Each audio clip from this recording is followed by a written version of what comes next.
a una nueva conferencia del Fórum Larramendi, que estamos en este ciclo de contextos y testigos, contextos difíciles, pero en la vocación del Fórum Larramendi, que dijimos que era debates en la frontera, es muy jesuítico esto de la frontera, y una de las fronteras en este momento, desde luego, es la guerra, las violencias que estamos padeciendo, el contexto de violencia enorme. Y para hablar de todo ello, yo voy a hacer la presentación de Federico Aznar Fernández Montesinos, y después José María hará la presentación más centrada de su conferencia. Federico se define como escritor, es un militar, toda la carrera militar, ahora capitán de fragata. Ahora daremos algunas pinceladas de su carrera. Es un gran escritor, es un profesor universitario y es analista principal del Instituto Español de Estudios Estratégicos. Tiene numerosos artículos, mucha reflexión sobre la guerra, la teoría de la guerra, y ha analizado la historia. Bien, de ello nos hablará un poco más para la presentación José María Urquía.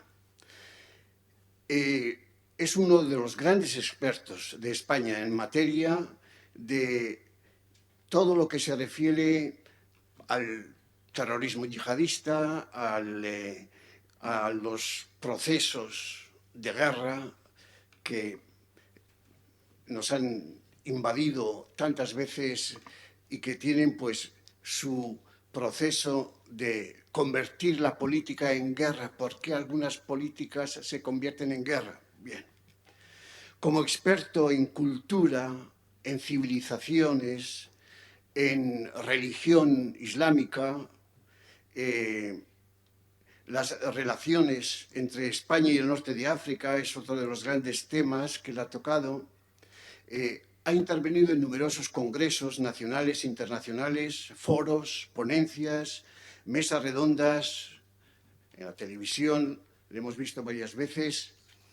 Y, como decía, su formación universitaria es muy profunda, y su formación militar es en 1992, por lo que yo he recabado, oficial de submarinos, Escuela de Submarinos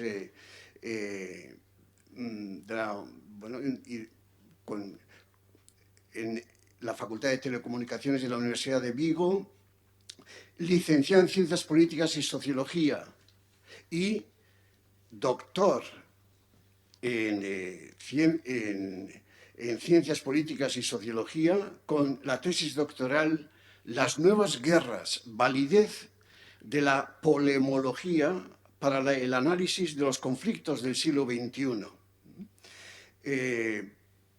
Diplomado por el Colegio de Defensa de la OTAN, numerosos diplomas referentes a gestión de crisis, cooperación y seguridad, gestión de infraestructura, oficial de guerra nuclear y proliferación, todos los temas, además de haber publicado, haber tenido tiempo, además de dedicarse como analista del Instituto Español de Estudios Estratégicos, pues ha tenido tiempo para reflexionar, para profundizar, para tener referencias muy ricas en sus libros que a mí me han encantado, y por eso hemos tenido pues el acierto, creo yo, de invitarle a que realmente pueda iluminarnos y al mismo tiempo darnos un poco de paz en estos tiempos de violencia tan profundos que estamos padeciendo. Pues muchas gracias, Federico, por estar entre nosotros, y ahora le paso la palabra a José Mari para que sitúe tu conferencia. Arratsaldeon eta eskerrik asko berriro denoi hemen egoteagatik. Eta eskerrik asko, benetan.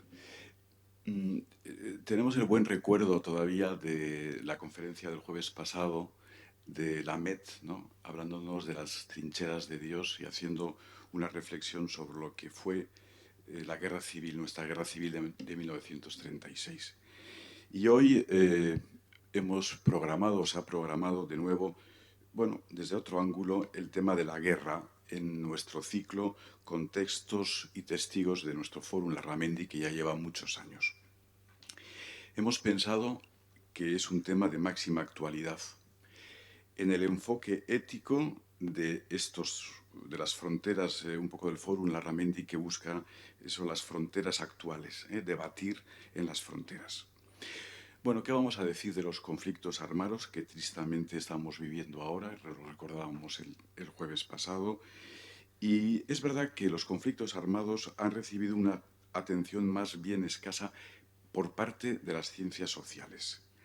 A día de hoy hay investigaciones importantes, históricas, del modo en que se ha hecho la guerra en las distintas épocas. Estudios minuciosos sobre la evolución del armamento, la organización de los ejércitos, las tácticas militares, las representaciones ideológicas urdidas en torno a todo ello. Contamos también con contribuciones de valor a propósito de los posibles fundamentos biológicos y psicológicos del conflicto bélico, así como las repercusiones económicas, sociales y políticas que desencadenan. Sin embargo, en muchos de estos trabajos el propio conflicto bélico apenas es abordado en sí mismo, sino que es contemplado como un eslabón particular dentro de un encadenamiento causal más amplio, en el cual parecen primar sobre todo sus eslabones anteriores y posteriores. De este modo se tiende a estudiar con más detenimiento las causas y las consecuencias del enfrentamiento militar que el enfrentamiento en sí, cual se yergue ante el analista como una suerte de caja negra opaca para el observador, que lo deja sumido en una cierta oscuridad, aquello que, aunque no nos guste, ha sido históricamente una faceta necesaria de la existencia humana. Necesaria o no sea, o fundamental. Posiblemente el rechazo, el horror incluso que este singular aspecto de la vida social suscita entre muchos, haya inhibido también el interés de más de un investigador en potencia. De ahí que el estudio de lo militar haya tendido a quedar confinado en las manos de sus propios especialistas, casi siempre carentes de formación en los ámbitos de las ciencias sociales. La frecuente separación entre diferentes especialidades profesionales se ha mostrado con marcada intensidad en este caso concreto, reforzado además en algunas ocasiones por ciertos prejuicios corporativos.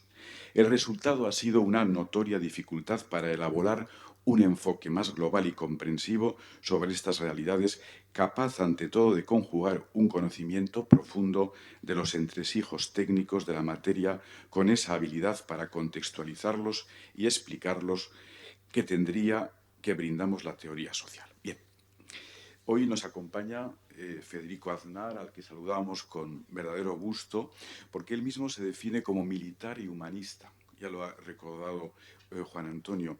Y además de su condición de militar y humanista, que no es poco, él es docente, es profesor, es doctor en ciencias políticas y de administración y autor de muchos libros, libros y artículos que han contribuido a reflexionar sobre este tema. Ha abordado el conflicto bélico desde la sociología, la politología, la historia, la psicología y la antropología. Y nuestro autor aquí presente se mueve con soltura en los diferentes enfoques temáticos de la guerra. Creemos, pues, para eso ha venido a estar con nosotros, que es la persona ideal para que nos muestre esas problemáticas relacionadas de manera más o menos directa con el hecho central de la guerra. Su apertura intelectual nos da la garantía de hacernos entender con un poco más de profundidad lo que hoy en nuestro ciclo se llama contextos y testigos. Y pensamos que él, con todo su bagaje de publicaciones, que yo no puedo citar aquí, pero creerme que son muchísimos artículos, voy a citar sus libros, creo que es la persona que muy bien ha estudiado las guerras tanto del antiguo régimen, protagonizados por pequeños ejércitos profesionales, las de la segunda generación, las guerras totales que involucran a la población y el esfuerzo bélico, y las de tercera generación, las guerras asimétricas, las fuerzas irregulares que desafían a ejércitos profesionalizados, cambiando las reglas del juego, al fin de compensar su debilidad material con un mayor recurso al arma de propaganda y una mayor incidencia, nos da la dimensión más estrictamente política del conflicto. Bien, termino. Nos ayudará Federico Aznar a hacer las reflexiones morales que nos tenemos que hacer ante lo que estamos viviendo hoy casi en directo con la guerra, terrible guerra de Ucrania.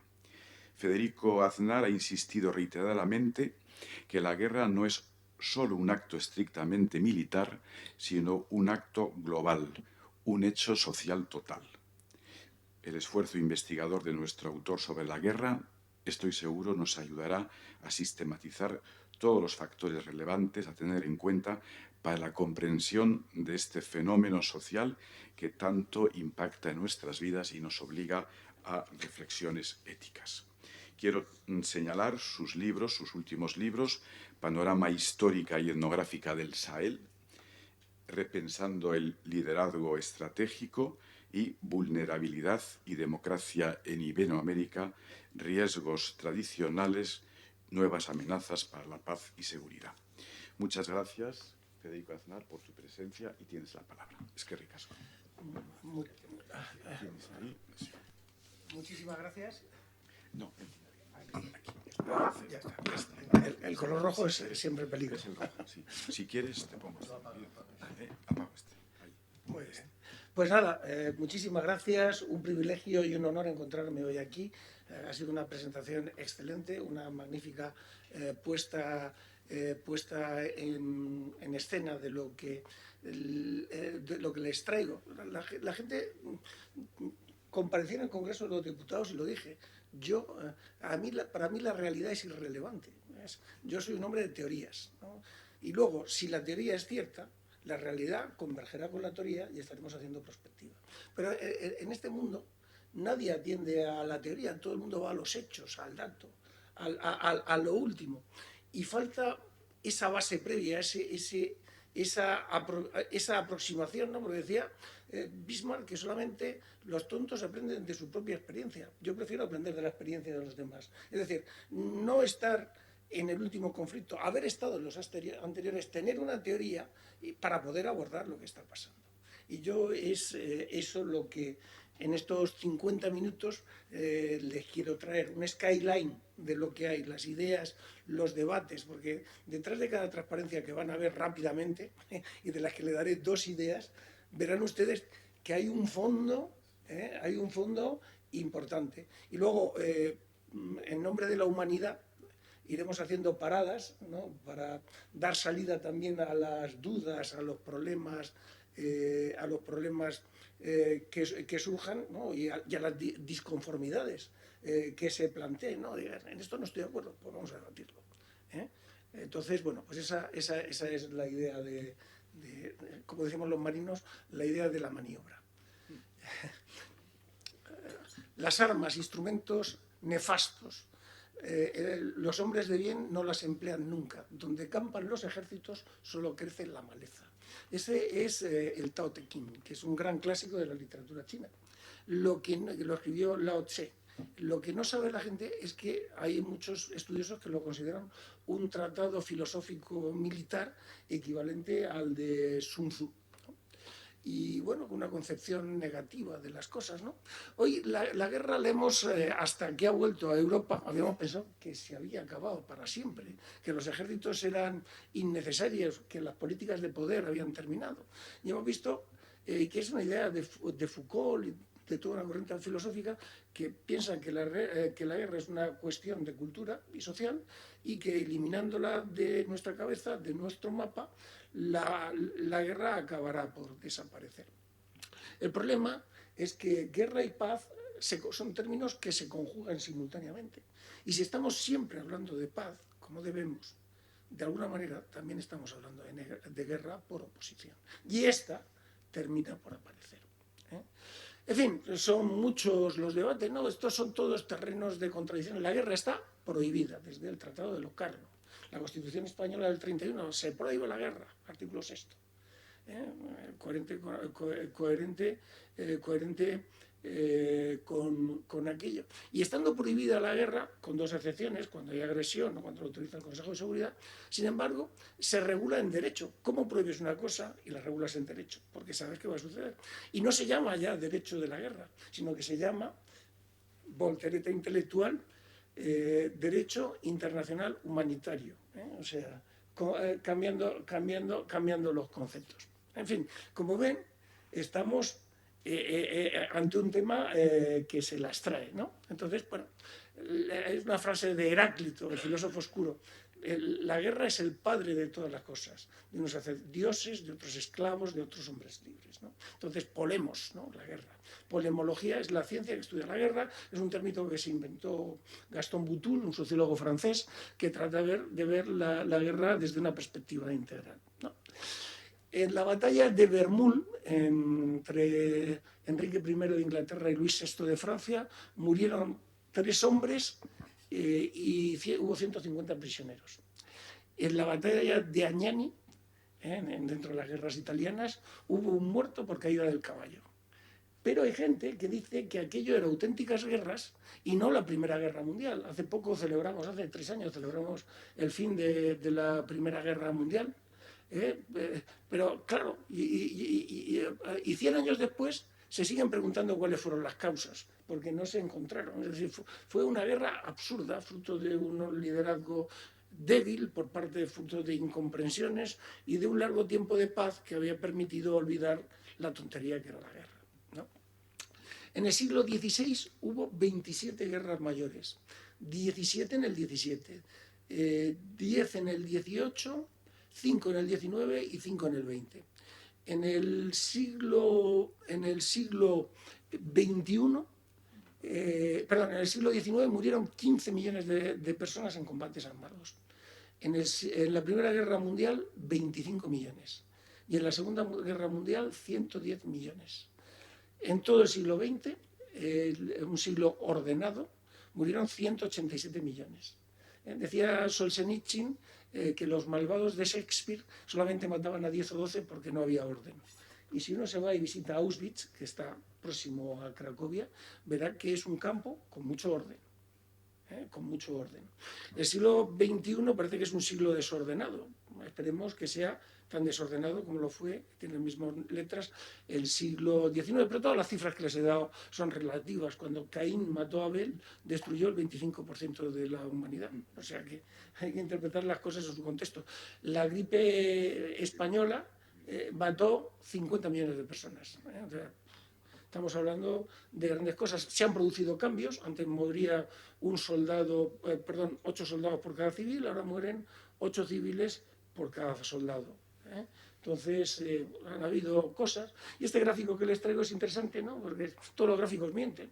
Es el 50 y tantos, los mínimos en la guerra de Corea, que tuvo 1 millón de muertos, muchos de ellos de hambre. Y cuando se disparan los conflictos es en el año 75 con la conferencia de Helsinki, que se llega a un acuerdo. Y es que la guerra es una reordenación sangrienta de las relaciones geopolíticas. Entonces, bueno, la guerra, si vamos a la RAE, al diccionario de la Real Academia, es una especie de lucha o combate moral o lucha armada, si se quiere. O lucha armada, si se quiere. Pero es un concepto muy amplio. A mí me gusta mucho una definición de Boutoul. La guerra es la lucha armada y sangrienta entre agrupaciones organizadas. Requiere un esfuerzo colectivo que se materializa en forma de violencia. La palabra violencia, vis, que significa fuerza, es la que le da tal, y el término vis deriva del griego bios, vida. Fuerza, violencia y vida se encuentran interrelacionados. Requiere un esfuerzo activo, es decir, reciprocidad. A le pega a B, B le contesta con mayor fuerza A con mayor fuerza a B, ¿no? Y entonces se conoce una cosa que Clausewitz llama el alzamiento de los extremos. Esto tiene muchísimos colorarios. que se traducen en la tendencia de las partes a parecerse entre sí, entre otros muchos, uniformes, muchísimas cosas parecidas. Pero que nos lleva a dos cuestiones, que es que las partes tienden a emplear toda la fuerza posible. No ha habido arma que se haya inventado en la historia de la humanidad que no se haya usado. La ballesta fue prohibida, la pólvora fue, y aquellos que la utilizaran, excomulgados. El submarino, 3/4 de lo mismo. Piensen ustedes en los conflictos de ahora, cómo está la cosa. Pero eso tiene dos principios moderadores prácticos. El primero es que la guerra se hace en forma de pulsos, que se llaman campañas. O sea, no estás todo el mundo teniendo toda la fuerza. Y luego el segundo es que el Estado, además de hacer la guerra, tiene que atender a la población. Entonces, eso disminuye el esfuerzo de guerra, ¿no?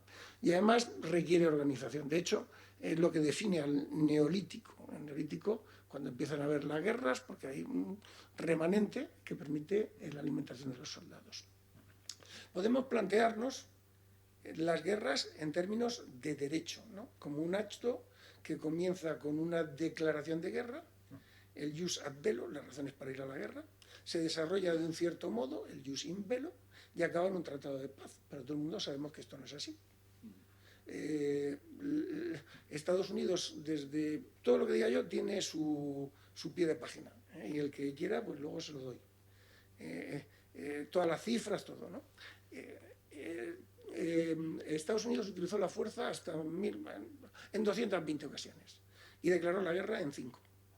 La última vez que el Reino Unido declaró la guerra fue en 1942 frente a Siam. El ejército que mejor cumplió las normas de la guerra en la Segunda Guerra Mundial fue el alemán. Y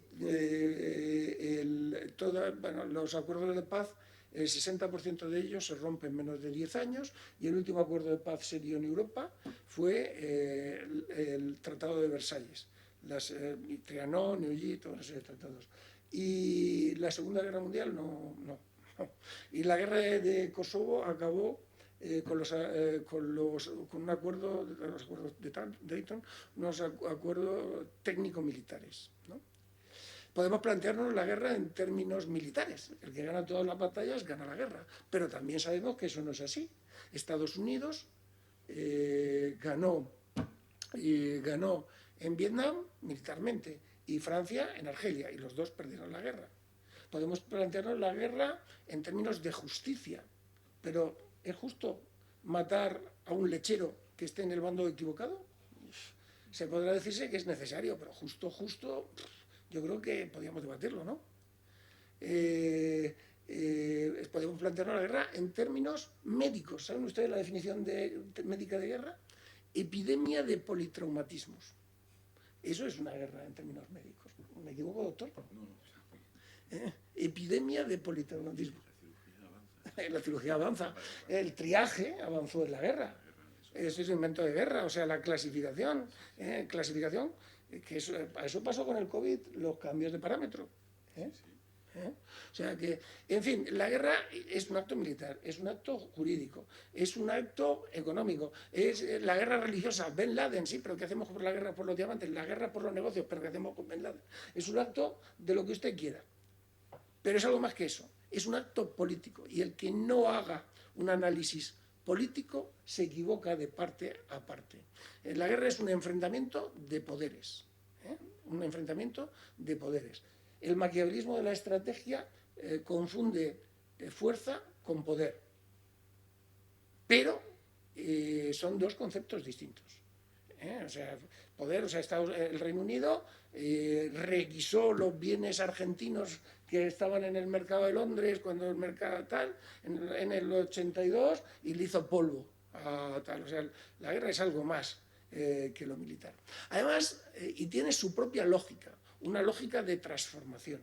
O sea, yo cuando voy a Cartagena, que es la ciudad en la que nací, desde Madrid, pues voy a la Nacional 3. A lo mejor, si hay guerra, tengo que irme a Kuala Lumpur para llegar a Cartagena. O sea, que es que... porque es otra lógica. Además, la guerra encarna una contradicción, de la que hablaremos, que toda guerra pretende la paz. Una paz diferente, pero la paz. y guerra y paz pertenecen a la política.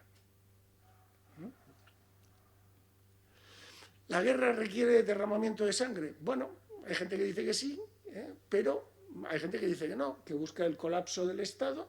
La Guerra Fría, el colapso jurídico del Estado, provoca la caída de los ejércitos, ¿no? Este es básicamente el gráfico de una guerra, pero fíjense ustedes, es el del coronavirus también, y es el de una catástrofe. En las catástrofes se desplaza hacia la izquierda o hacia la derecha, con un punto de fuga y un punto de retorno. Entonces, es que tienen la misma base, son de fuerzas en oposición. ¿Qué es la paz? La paz es un mito en el hombre, pero el que se adueña de la palabra paz gana la guerra. Aquí llega uno y dice, ha dicho paz, todo el mundo de rodillas ha dicho paz, pero la paz es un concepto vacío, que hay que rellenarlo de algo y que no implica solo el fin de la violencia, y que hay que rellenarlo de algo para que tenga un significado pleno. Es más, podemos ver una guerra como un enfrentamiento entre dos ideas de paz diferentes. Y no hay paz sin una cierta justicia. Pero no nos engañemos, la paz no es la justicia, guerra y paz pertenecen a la política. La paz, tienes una contradicción, y voy a abrir un turno de preguntas, porque yo creo que esto hay que pensárselo. La paz no se basa en la justicia, sino como la paz es un compromiso, las partes tienen que ceder, sino en lo que perciben como injusticia, que resulta soportable para las partes.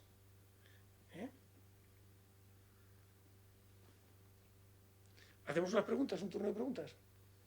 Aquí hay polémica, ¿no?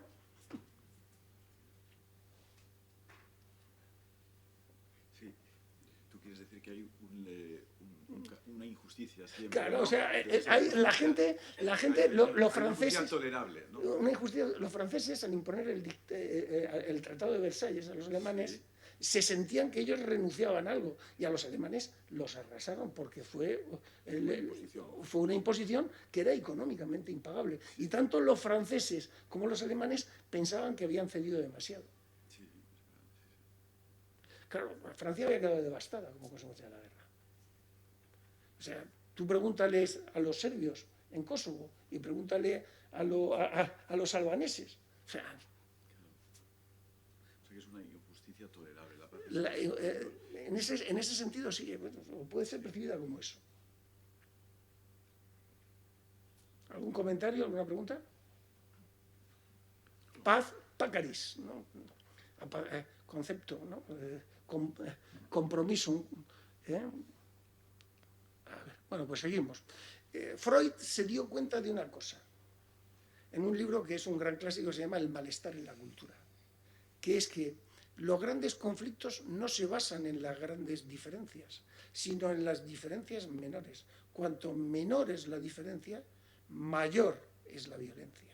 Es decir, las grandes diferencias llevan a la gente a la indiferencia. Y es precisamente, por ejemplo, el tema de los primeros en salir de los guetos, los judíos alemanes. Los mejor integrados en la sociedad, los judíos alemanes. Y los primeros que mataron, los judíos alemanes. Entonces, y eso, que era un país, Alemania, que tenía católicos y protestantes. Y fue por una diferencia en cuestiones de intimidad que se percibían como interiores, lo que llegó a esa violencia. Rusos y ucranianos, o sea, Ucrania forma parte de lo que se llamaba la pequeña Rusia. Gogol, el autor de Taras Bulba, gran escritor ruso, era ucraniano. Entonces, ahí tenemos muchas historias. Los conflictos, otra cosa que también quiero decirles, los conflictos, por ejemplo, Osama Bin Laden, pueden tener raíces teológicas, o las raíces económicas, o lo que quieran. Pero una vez comienza, ningún análisis que se haga en esas claves es suficiente. El conflicto es político, aunque las raíces sean otras. Bueno, ¿qué relación hay entre guerra y derecho? Pues la guerra como antítesis, como objeto del derecho, el jus in bello, o sea, el análisis de la guerra desde la perspectiva del derecho, la guerra como medio para realizar un derecho, el jus ad bello, el derecho a ir a la guerra como antítesis del derecho, ¿eh? la total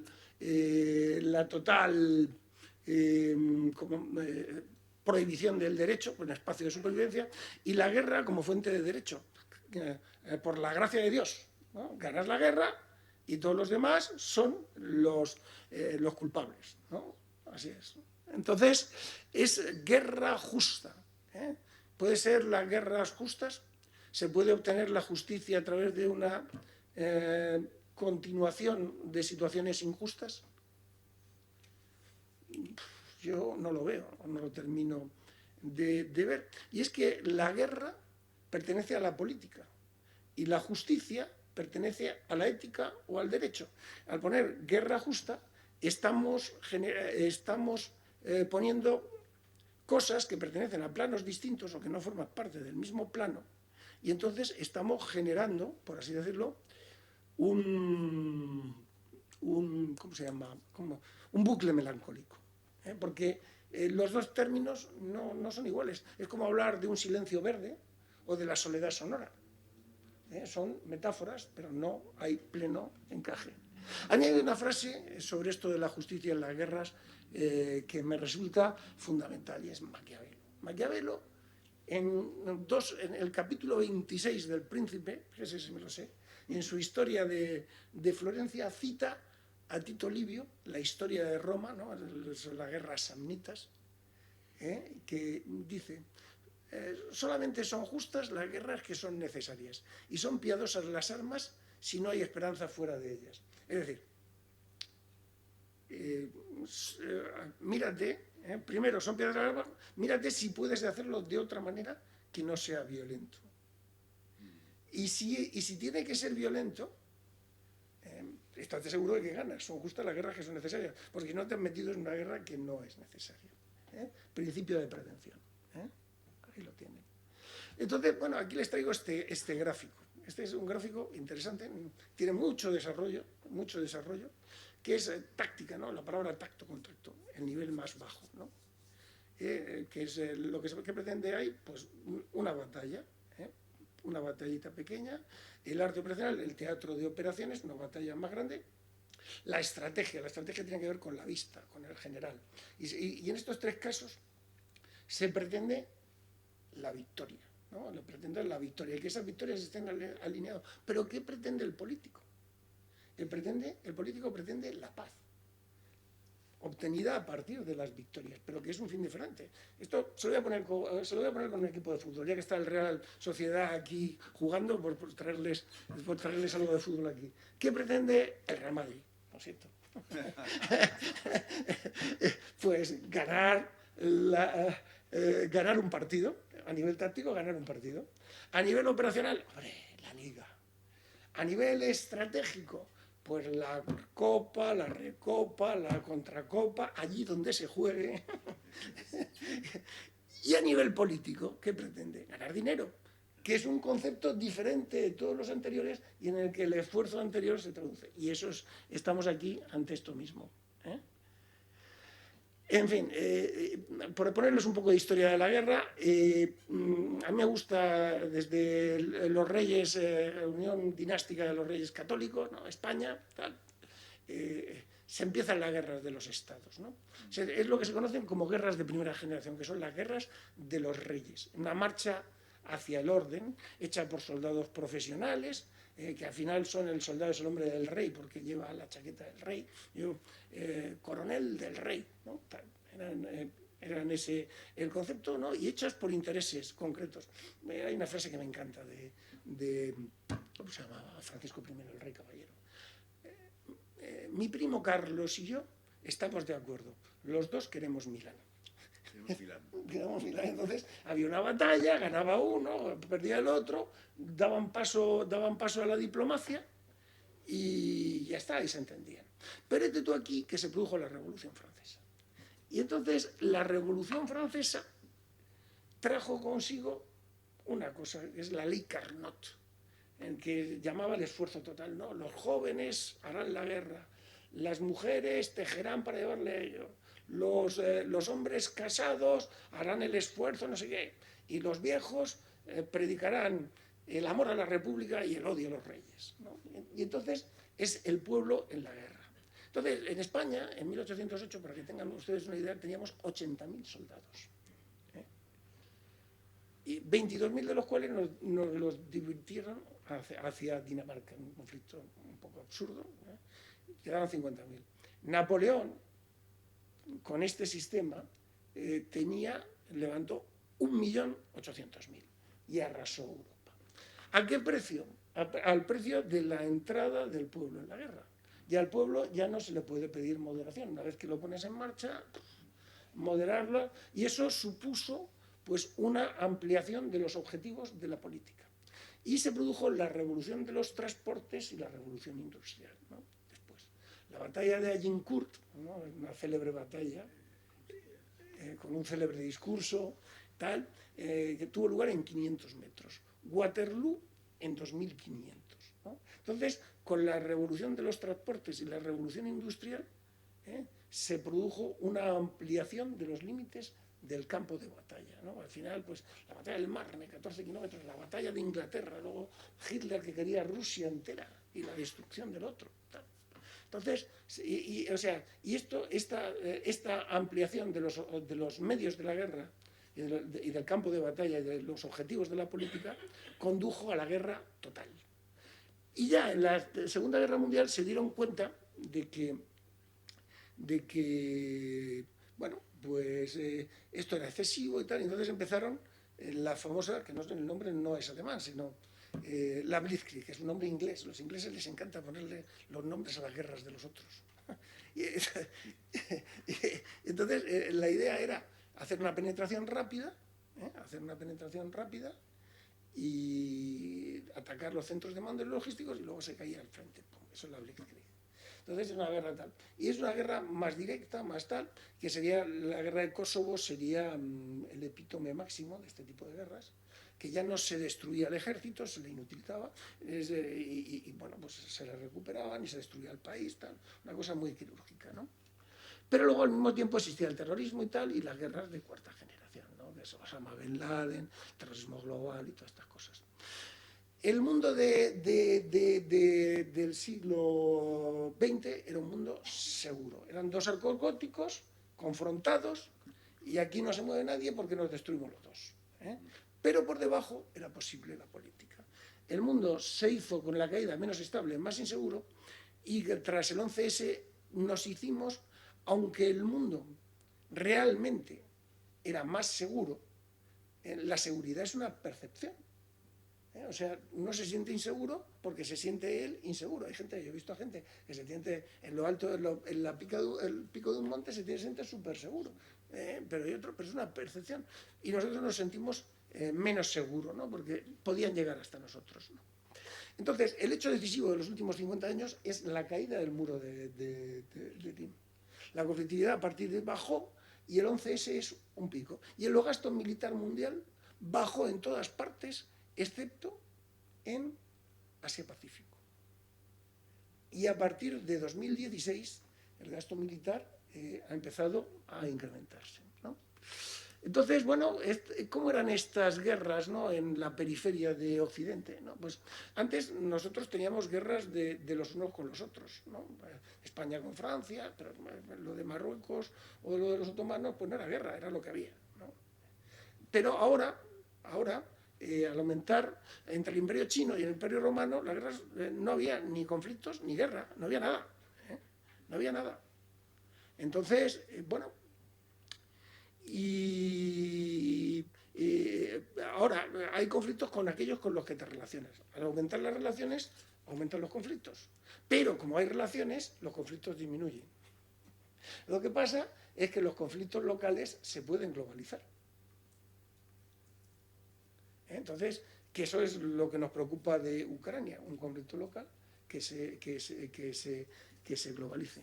Entonces, todos estos conflictos entre mundos, no había propiamente un problema militar, ¿no? El conflicto sirio, Pues tiras 400 bombas atómicas y ya está resuelto, las gano. Los matas a todos, que es la solución romana.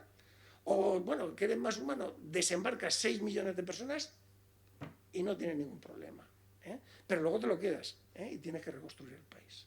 Es decir, no había un problema militar. El problema era distinto. Era ganar la paz, que es lo que ha pasado en Afganistán.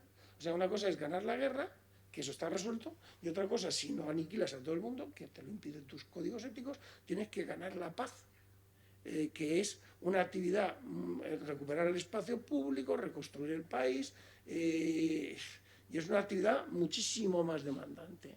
Contener la violencia, fortalecer al Estado, para fortalecer la sociedad, y luego, pues, en el caso sirio y Oriente Medio, pues no solamente te tienes que arreglar el problema entre Irán y Arabia Saudí, o sea, tienes que reconstruir todo el escenario completo, y eso es mucho más preocupante.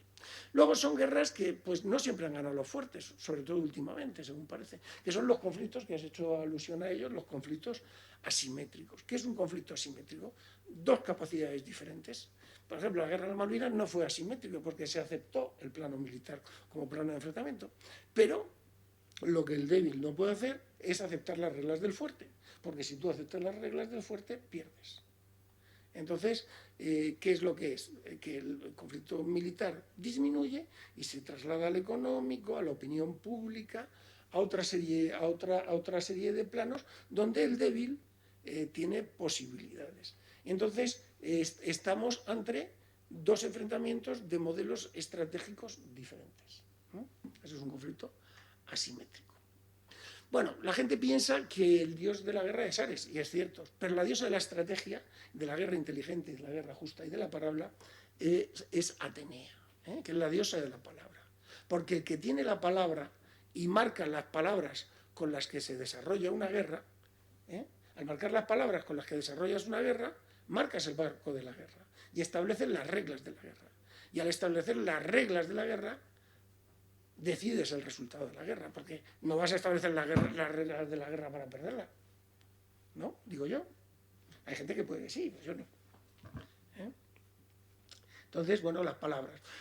Bin Laden, el 90% era propaganda, ¿no? Y entonces organizaban, el Daesh llegó al máximo de esto, no se preocupen, no hay escenas de crudeza, pues organizaba ejecuciones con 3 cámaras, un realizador y un presentador profesional, ¿no? Y unas publicaciones de muchísimo nivel. Y todo esto se llama, lo tienen ustedes en inglés, las razones, que se llama un libro, The Management of Savagery, la gestión de salvajismo, de Boubacar Naji, del año 2004, que explica el sentido de las matanzas, ¿no? Hoy en día las cosas se transmiten de dos formas, por imagen y por narrativas, ¿no? ¿Cuántas ametralladoras más hay que montarle al tanque para que derrote al niño? Porque esa batalla está captada en una foto. Lo que pasa es que el fotógrafo es un selector de la realidad que presenta lo particular como si fuera general, o sea, y el tanque, nadie, porque el tío no ha elegido hacia dónde se encuentra apuntando el tanque, porque no es el objeto de la foto. El objeto de la foto, que no es una foto casual, que si se pone en un conflicto árabe-palestino, encontrarán muchos niños tirándole fotos de piedras a ese tanque, ¿no? Es una foto absolutamente intencionada. Presenta lo particular por lo general y la foto expresa, es verdad, pero plantea una pregunta y una respuesta simultáneamente. La foto lo explica todo a gente que no tiene tiempo. No tiene tiempo. Ve 3 fotos y digo, ya he entendido la guerra de Vietnam. Qué tontería, ya lo he entendido. Entonces, bueno, fíjense ustedes en estas dos cosas. Son simétricas. Goya, me encanta Goya, o sea, eso lo digo yo. Goya, que se quedó sordo probablemente por el plomo, era un experto en blancos. Tenía un maestro plomero que le traía la pintura desde Aranjuez, y bueno, todos los blancos de Goya son los mejores. Ese sí se murió de saturnismo, él no, se quedó probablemente sordo de eso. Y la imagen es la misma, el gris del tanque, el gris de los soldados. Lo que pasa es que son imágenes recíprocas, son imágenes recíprocas, pero los dos expresan lo mismo. ¿eh? El cuadro, la gente no sabe que el cuadro de Goya, que además está un poco deteriorado como consecuencia de la guerra civil, tiene un roto bastante importante, que está bien tapado, gracias a Dios, y se quedó hasta 1860 porque no se quería resaltar el papel del pueblo en el conflicto. Entonces, bueno, eso son cosas de la historia, es muy interesante, pero no tenemos tiempo para eso. Eso bueno, perdón, ya me he ido, he divagado un poco. Son lo mismo, ¿no? Son fotos que alguien elige para que nosotros las veamos y nos hagamos conscientes de ello, ¿no? Esta foto ha cumplido ahora 50 años y es esas fotos autoexplicativas, ¿no? En la Edad Media, la guerra, decía el duque de Wellington, que no hay nada más parecido a una batalla ganada que una batalla perdida. Para las dos en la misma imagen. En la guerra, en la Edad Media, tú te tenías que quedar en el campo de batalla, te tenías que quedar en el campo de batalla y reclamar la victoria. Entonces ganabas. Y el que no se cregaba es que había perdido. Entonces, pero ahora ya no hace falta ni eso. Es que ya no hace falta ni ganar las guerras.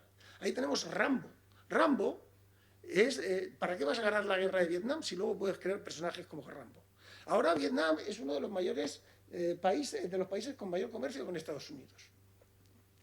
O sea, que han cambiado las tornas radicalmente. ¿Para qué vas a ganar la guerra si puedes crear a Rambo? Esta es de Leni Riefenstahl. Hitler, Goebbels decía que ellos no podían ganar la guerra porque Estados Unidos tenía Hollywood, ¿no? Y ellos hicieron lo propio con los directores y tal. Y después de la guerra se pusieron a rodar en los campos de batalla grandes películas, y el resultado es que en 1945 el 57% de los franceses pensaban que la contribución soviética ha sido la más relevante para la victoria de la Segunda Guerra Mundial. Pero esto cambió hasta quedar, después de tantas películas, en 2004, como solamente el 20% de los franceses. Claro, nosotros no pensamos y sentimos, nosotros sentimos y pensamos. El 90% de nuestro ser es irracional. Somos animales irracionales, más que racionales. Entonces, pues nos afecta más pues tomarnos, que nos inviten a una comida, que nos sintamos una buena música, ¿no? Porque el sentimiento precede al pensamiento como la música, la palabra. Los fines no vienen, y la razón siempre está alerta. Entonces es más cómodo y más práctico dejarte influir que otra cosa, ¿no? Esto no tengo tiempo para explicar, pero estos golpes de la razón, estos son dos cosas que les recomiendo que hagan. Una, leerse en este orden: 1984, el gran clásico de Orwell, y a continuación, y dado que estamos en un entorno jesuita, la película Silencio, porque es exactamente lo mismo. Les hicieron en la película lo mismo. Hay una escena en la que Winston, que es el héroe de Orwell, O'Brien tortura, le pone a Winston y le dicen: los antecesores a mí te metieron, quemaban a la gente, y donde había 10 se producían 1000 conversos. Nosotros vamos a hacer algo mucho peor contigo. Te vamos a vaciar de ti y te vamos a llenar de nosotros. Entonces, y eso es lo que pasa en esa película, esa transformación. O sea, el satanismo sádico japonés, ¿no? Es espectacular, ¿no? Me gusta muchísimo. Y tal, entonces, y entramos aquí en las narrativas. Las narrativas, yo empecé a trabajar con narrativas cuando nada era narrativas. En 2006, 2005, empezamos con estas historias de las narrativas, porque es historia, mito, ¿no? La historia, mito, es un discurso que evoluciona, es una forma emocional de interpretar el mundo, que da sentido y racionaliza, y acción, mensaje y causa se encuentran interrelacionadas, ¿no? Y es lo que da sentido a la violencia. Las narrativas no describen la realidad, sino que la crean, y generan el espacio ético que hace posible la violencia. Porque si yo matara a una persona y no tuviese yo no podría vivir.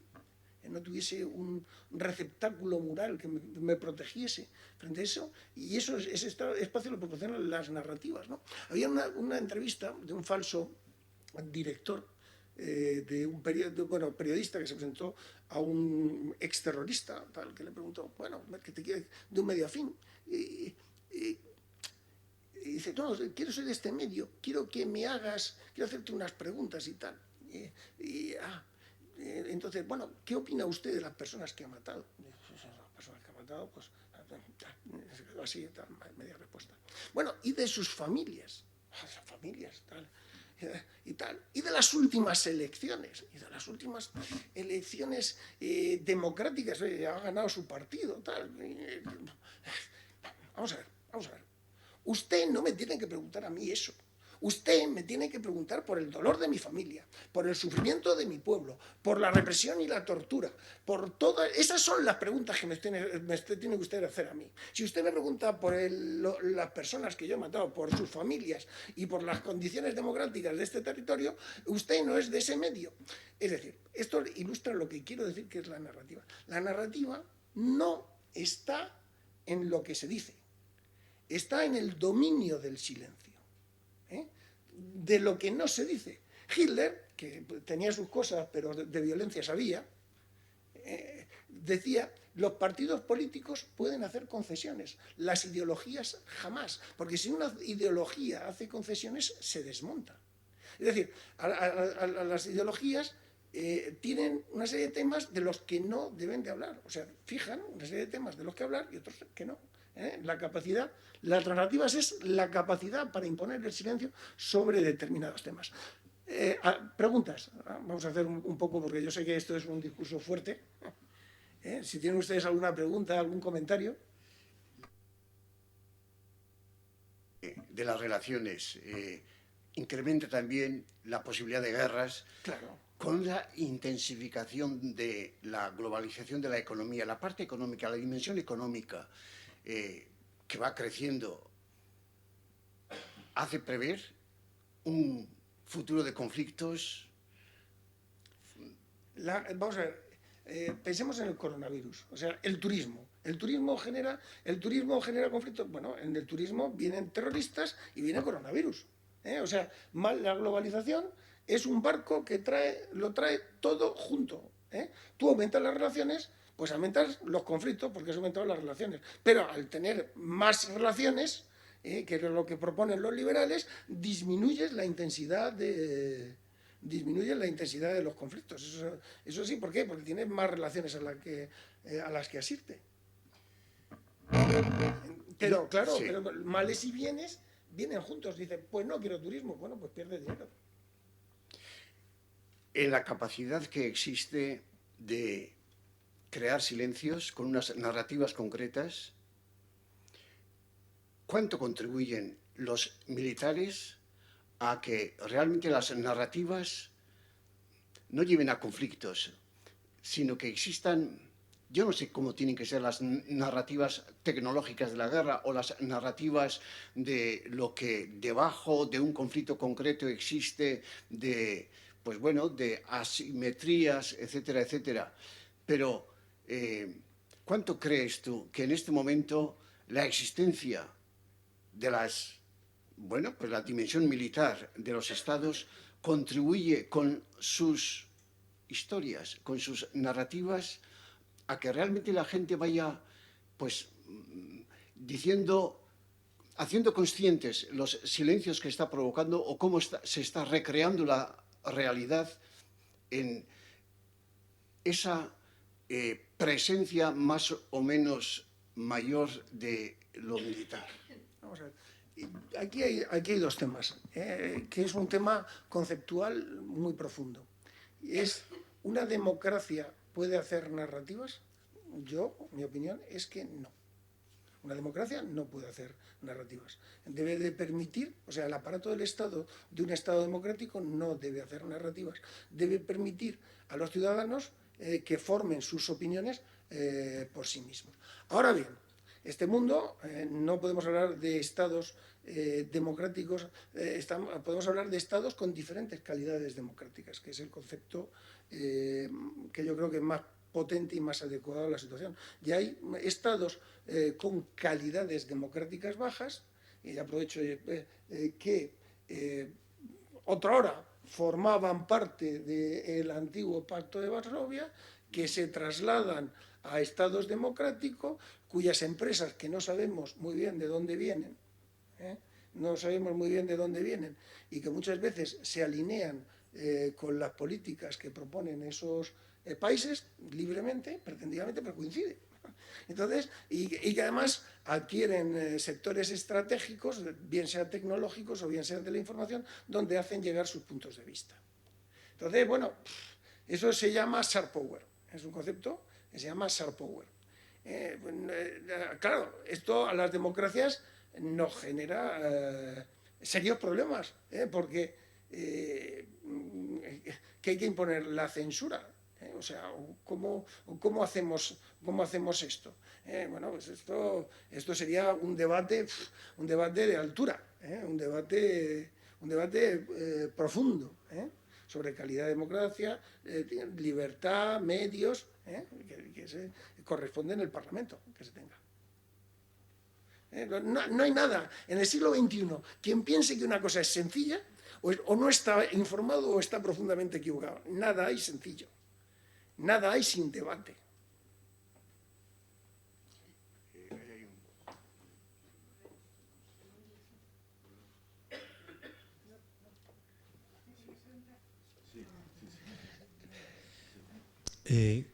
¿Cuáles son los factores que determinan la duración de una guerra en la historia?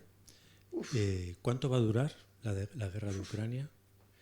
¿Y qué papel puede tener en esa duración? ¿Qué papel pueden tener los bloques dominantes en el mundo? Bueno, yo le tengo que decir, yo no sé nada. Bueno, no sé, sí sé, por supuesto que sí sé, pero lo que sé es parcial, es de parte. A mí me gusta esperar que pasen 4 o 5 años y cuando se haya sabido todo lo que se ha sabido, entonces formarme un juicio sobre lo que está pasando. Yo soy aburridamente académico, no soy nada periodístico. De hecho, hay una frase de Rockefeller que me encanta, que decía Rockefeller: cuando mi zapatero me habla de la bolsa, vendo todas mis acciones. A mí cuando los periodistas entran en mis temas, salgo corriendo porque no tengo nada suficientemente llamativo que decir que merezca la atención de los medios. En lo que tú me dices, te puedo contestar desde el punto de vista teórico. ¿Qué es una guerra? Una guerra es una dialéctica de voluntades hostiles que se resuelve en el campo de batallas. Es decir, la guerra es una actividad del espíritu, por citar a otro libro, otro gran clásico, André Glucksmann, El discurso de la guerra. Es un gran clásico. Y entonces es una actividad del espíritu, de voluntad de vencer. La voluntad del ser humano es una cosa que le lleva a superar, ¿no? Antes alguien le regaló la espada de Faistos a Aquiles, pero nadie en el binomio hombre-máquina de entonces nadie hubiera dicho que Aquiles era la espada de Faistos. Es una antigualla con la importancia. Hoy en día le damos una importancia a la tecnología, a los medios, es decir, al consumo. Pero habrá guerra mientras haya un espíritu, una voluntad de combatir, en el sentido de que se perciba una causa como justa. ¿Cuánto durará eso? Eso se llama el impulso belicoso. ¿Cuánto durará eso? No lo sé. Podemos hablar de la guerra de los 30 años, de la guerra de los 100 años. No creo que en el siglo XXI estemos en eso. No lo sé. Aquí los analistas hablan de que la guerra será larga, en el sentido de que se puede enquistar, que pueden faltar repuestos, pueden faltar voluntades. No me atrevo. El futuro de los profetas es ser lapidados. Yo no quiero ser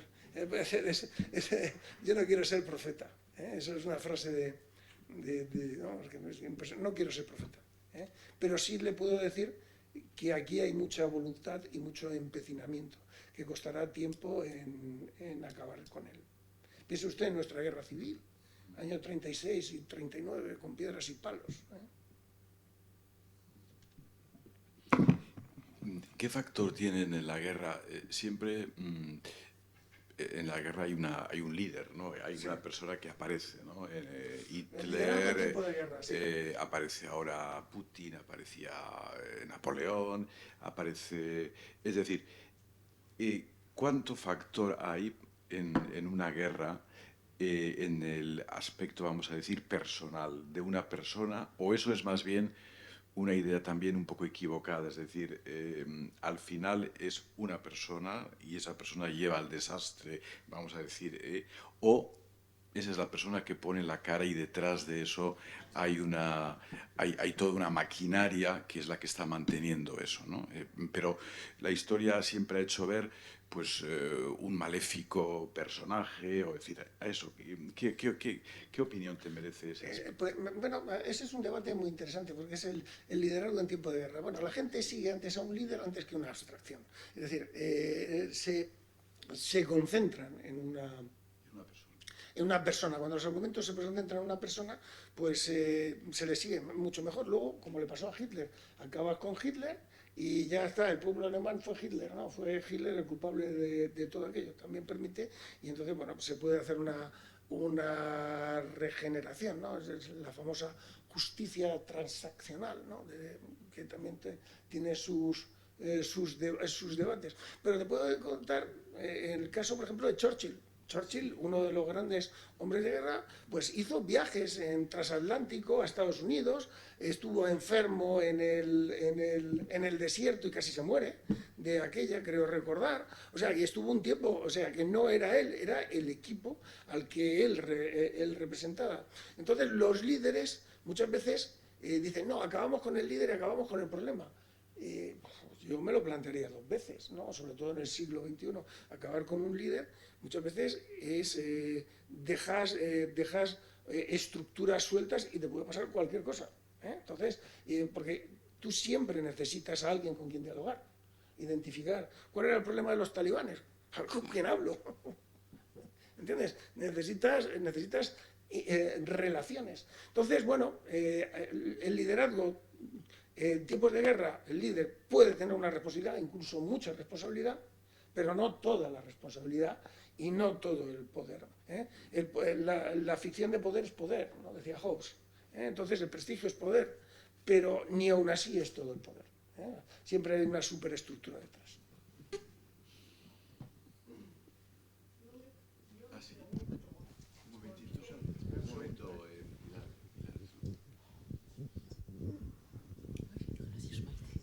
Sí, yo me pregunto por qué cuando Biden dijo que había que derrocar a Putin, todo el mundo empezó. ¡Ay, pobre Biden, qué mayor está, qué cosas dice, tal y cual, eso es horrible! No termino de entender muy bien esa reacción tan general, porque Biden había hecho ese comentario. No lo sé, no me puedo pronunciar sobre el tema de Ucrania. Es que no me atrevo porque no tengo conocimiento. Tengo conocimiento de parte. No es académico, no es objetivo. ¿Entiendes? O sea, estamos en un blog. Entonces no debo, no puedo. No lo sé tampoco.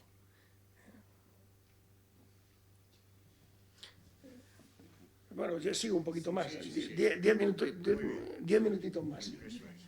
Porque...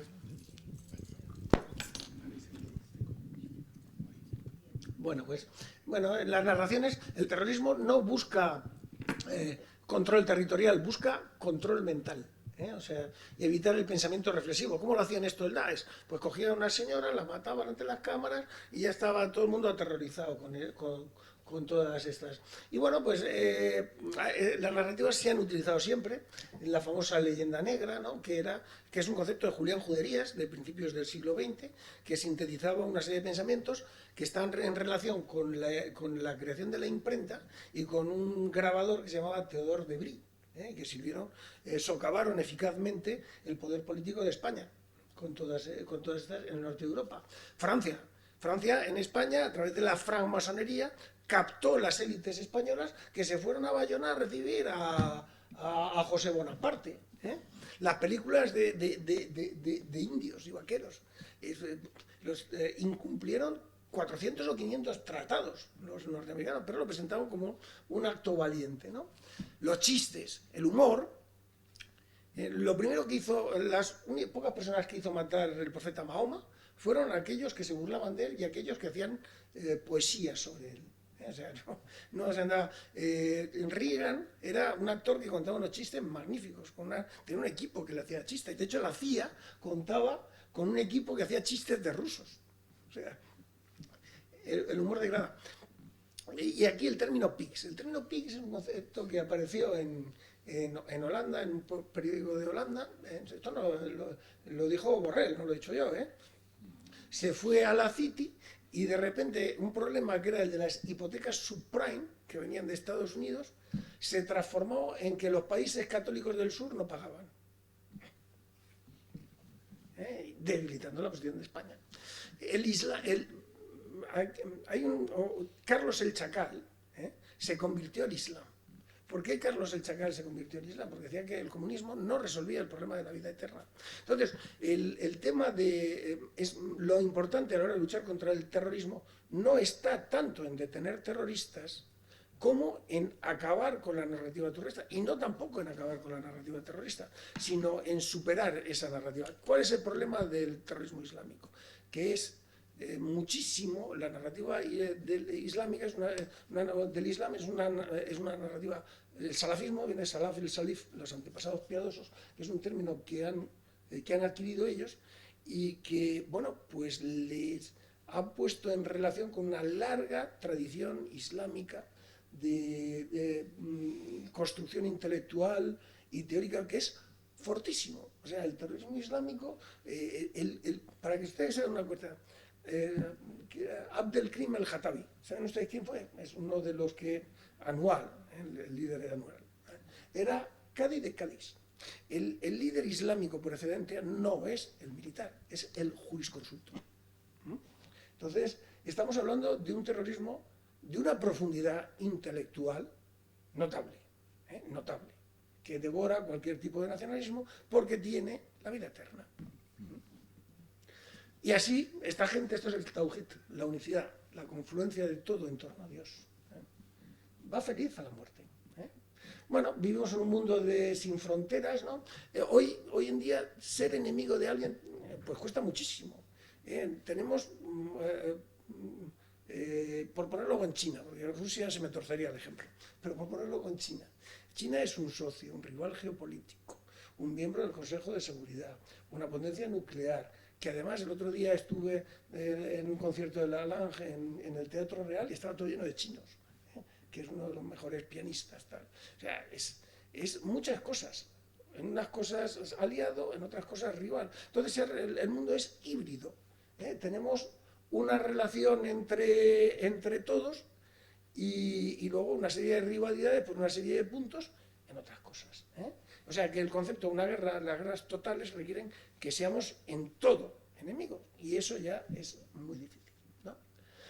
Hay que entender que la guerra es política, ¿no? Y bueno, vivimos en, bueno, había una cosa que era el hard power, que era el poder militar y el poder económico, el soft power, que es la atracción cultural y por el sistema político, estaba combinado en el smash power. Y ahora es lo que hemos hablado antes del sharp power, ¿no? De que esas empresas que se te ponen aquí y que juegan con tus reglas, pero que no te dejan ir a sus países porque no hay una relación de simetría, que si te vas a China tienes que asociarte con un chino, con un empresario chino, que no sé qué, que determinados sectores, que un miembro del Partido Comunista en el no sé dónde, que no sé cuántos. Entonces, bueno, pues ahí está todo. Y esto, nos movemos una zona de zona gris. ¿Qué es la zona gris? La zona gris son acciones no militares, pero inamistosas. Es decir, claro, y esto nos sitúa a nosotros en un problema.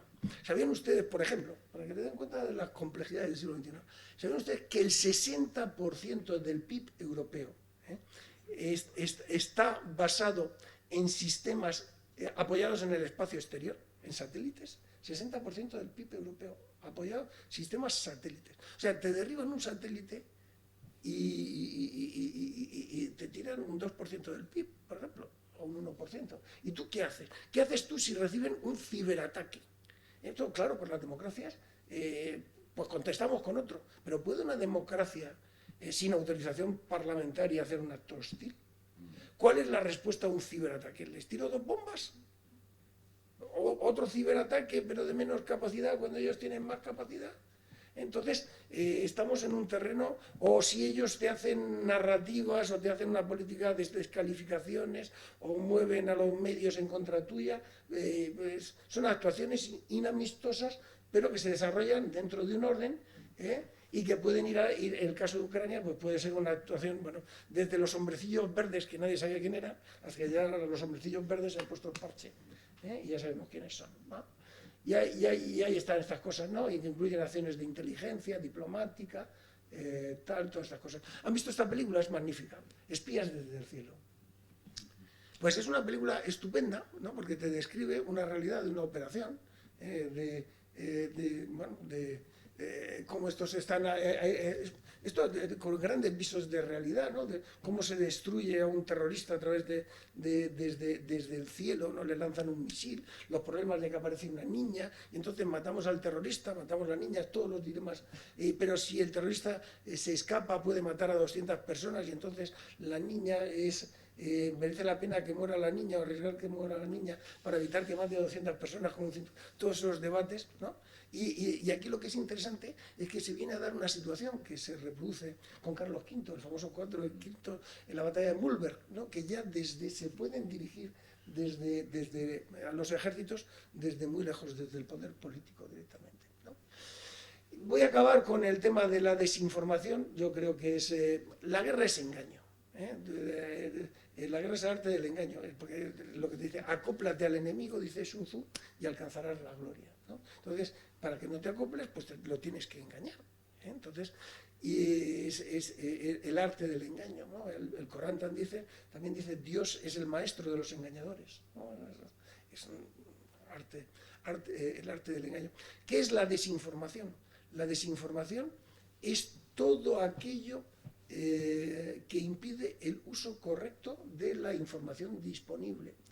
La desinformación es una cuestión estratégica. Vivimos en una sociedad de la información, una sociedad que cada año y medio o 2 años duplica el conjunto de información existente desde la historia de la humanidad. Hoy la gente no piensa, se informa. Gran tragedia, ¿eh? Hay que esforzarse por pensar, no que nos informen, ¿no? La gente no piensa, se informa. No es mía la frase de Glucksmann, pero me encanta. Y entonces, la clave, o sea, en el siglo XXI, mentir es de incompetentes. ¿Para qué vas a mentir? Las famosas fake news. Si basta con tocar una realidad, transformarla desde el punto de vista alternativo y convertirla en otra cosa. Mentir, además, no hay que ir a perseguir a las mentiras, porque las mentiras y las verdades se alinean, o se juega con ellas. La clave de la desinformación no está en detectar las mentiras, sino, que es lo que pretende, por ejemplo, el terrorismo, en el control de la agenda informativa. Esa es la clave de la desinformación. La desinformación no está en una noticia o en aquella noticia, está en el control de la agenda informativa. El que controla la agenda informativa es el que lo controla todo, ¿no? Es el concepto de verdad. Me encanta cuando voy a Jerusalén, que de vez en cuando voy a la Vía Dolorosa, a un convento de unas monjas, de unas monjas francesas. Y en el sótano está el litóstrotos, el lugar donde juzgaron a Cristo, ¿no? Donde tuvo... Es espectacular, es espectacular, ¿no? Y desde allí, desde la terraza, ves Al-Aqsa, esta es la zona... En la zona... Este diálogo es de una potencia intelectual, es maravilloso, ¿no? Yo siempre lo pongo, ¿no? Y el que tiene el poder tiene la verdad, porque el poder se ejerce a través de la producción de la verdad. Por tanto, realmente las luchas por la verdad son, en el fondo, y por la agenda informativa, son luchas por el poder, son luchas por el poder, de una forma más sutil. ¿Qué es Occidente? Y ya acabo con esto. Occidente no es la libertad. No. En el siglo XXI sí. Pero el concepto de libertad de pensamiento arranca con la Ilustración, que tiene sus bases en el pensamiento de Moro, el famoso juicio en el Palacio de Westminster, donde le costó la cabeza, que usted va a pensar lo que quiere pensar, usted tiene que pensar lo que yo le diga, que no, ¡zas! Entonces, pero bueno, ahí está. Lo que es Occidente es algo distinto, es el cogito ergo sum, el pienso luego existo, de Descartes, son las dos espadas del Papa y el Emperador, son los dos cónsules romanos, que tenían gobernado uno y el otro para que no hubiera tiranía. Occidente es la duda, la desconfianza. Por eso es el pensamiento científico, es la base de Occidente, porque es la civilización que duda. Entonces, cuando de la duda, la persona que duda es una persona tolerante. Y de la tolerancia evolucionamos hacia la libertad. O sea, somos tolerantes y a partir de ahí, concepto que no es suficiente, somos libres. Pero es un progreso, es un progreso lineal. Entonces, cuando nos golpean en la duda, con la desinformación, el conjunto del sistema reverbera y somos débiles. Y aquí, y en esto, nos pueden hacer mucho daño. Yo creo que les he dado materia para pensar un poco. Y para dudar mucho, y para informar, porque informarse no, pensar. Que yo tengo mucha información. Pues muchísimas gracias.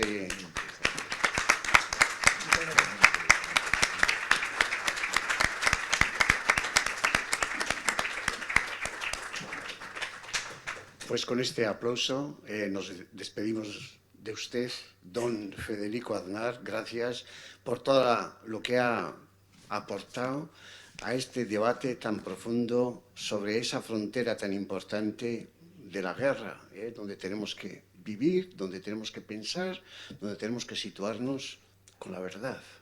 Muchas gracias.